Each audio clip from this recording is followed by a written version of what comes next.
Tiny Tales presents Purnama.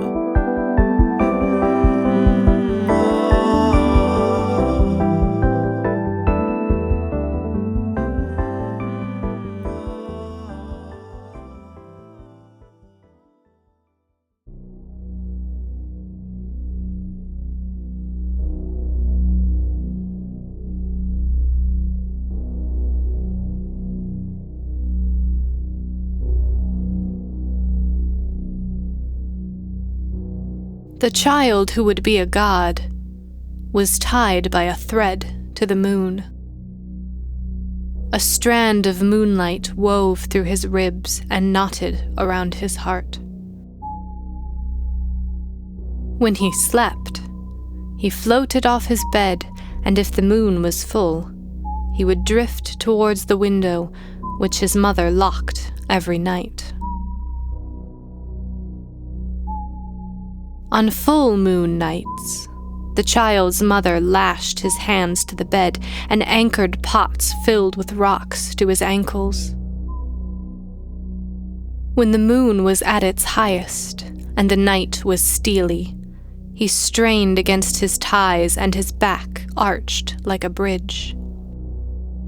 She feared that the pull of the moon would take his heart right out of his chest, and she cried out as if the pain was in hers. She tied the longest rope she could find around him and tethered the other end around her waist. She would feed the rope out and watch him rise above the treetops, still asleep and still dreaming, with his arms yearning for the moon. She wished she could give it to him, the moon that he wanted. She wished that she could pluck it out of the sky like a fruit and believe that there was nothing she could not do for her child.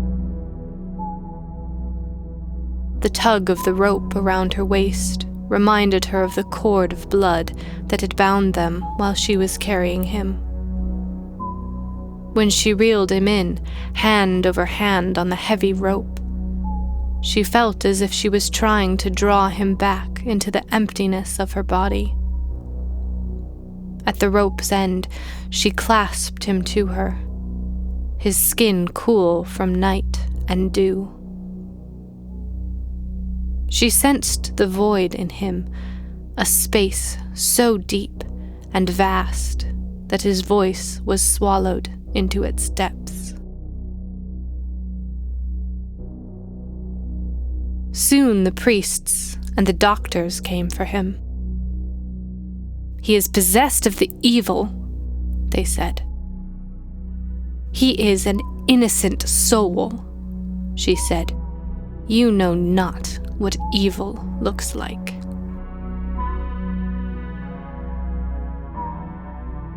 They saw the shimmering thread that went into his heart, as thin as a spider's silk. They set their scissors and shears to it, but the thread notched their blades. The strongest arm in the village hacked it with an axe and could not break it. But they realized they felt no fear in the child's presence. They saw that his cherubic countenance was one of peace, that his ways with birds and insects were gentle, and that the mother was a good woman. "The gods must have sent him," they said. They took him to the temple and rang the bells, for a god had come amongst them. They bathed him in milk, dressed him in rich cloth, and put him on a pedestal. The bells pealed for him every night, and the people of the village came to see the child. They called him Purnama, child of the moon. He was 3 years old. "But he is my child," said his mother, "and that is not his name. "You have been blessed," they said. "Be happy now that your job is done."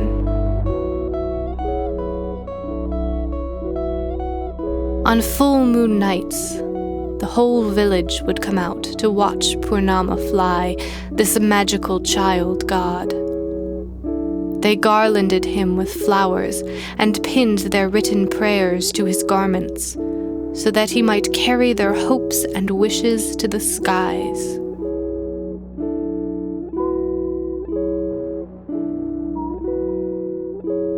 A custom started that once a year, a young mother would be chosen from the village to braid a length of rope from the year's harvest of hemp and cotton. In mid-autumn, when the moon's pull was at its strongest, the new rope would be added to Purnama's ties, and the village would celebrate with round cakes, boiled eggs, and sweet tea. In this way, Purnama floated a little higher every year, but never so high that they could not bring him back down. When he turned 12, his mother saw the beginnings of a man in her son. He had grown tall and angular, strength biding in his bones. She saw her own eyes in his, which were not those of any god, but of a boy halfway to being a man. She sharpened her largest knife, and at the next full moon, she hid it in her dress and went to the temple.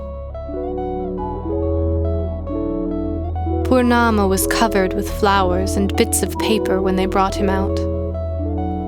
Lighter than air, he floated upwards, and when the rope that bound him was pulled taut, she rushed out with her knife. She slashed at the rope made by all the mothers after her and cut him free. When the villagers fell upon her, the last thing she saw was a shadow move across the moon.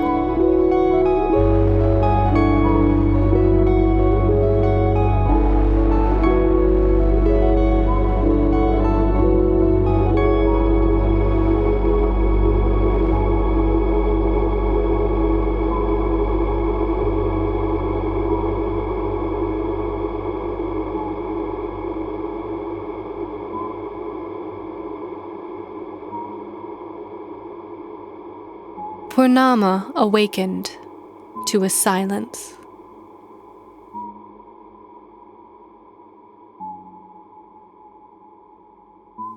Where there was once a single keening note in his head, there was now nothing.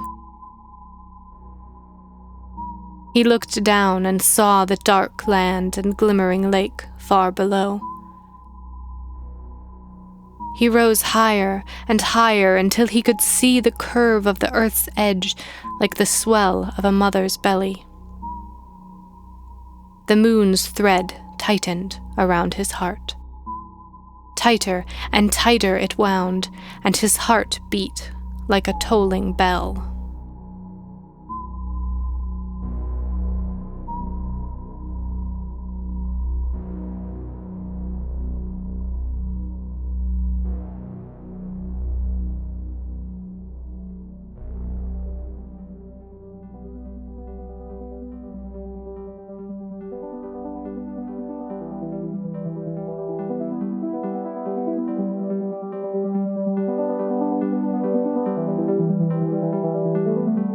Today's episode of Tiny Tales was written by Shi Li Kao.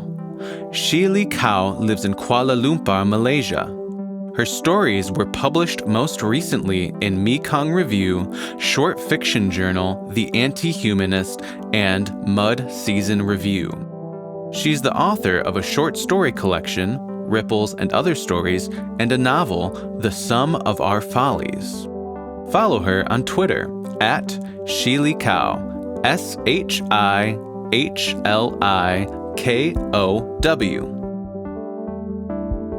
Purnama was narrated by R.E. Rule. Music, mixing, and production by Frank Nawrot. Additional production from Matthew Ferrandino. Please consider becoming a patron of the show. For just $1 per month, you help maintain the show and you receive exclusive access to Tiny Tales soundtracks. Visit tinytalespodcast.com and click on Membership for details. And be sure to follow us on our new Instagram account @TinyTalesPodcast. Thanks for listening.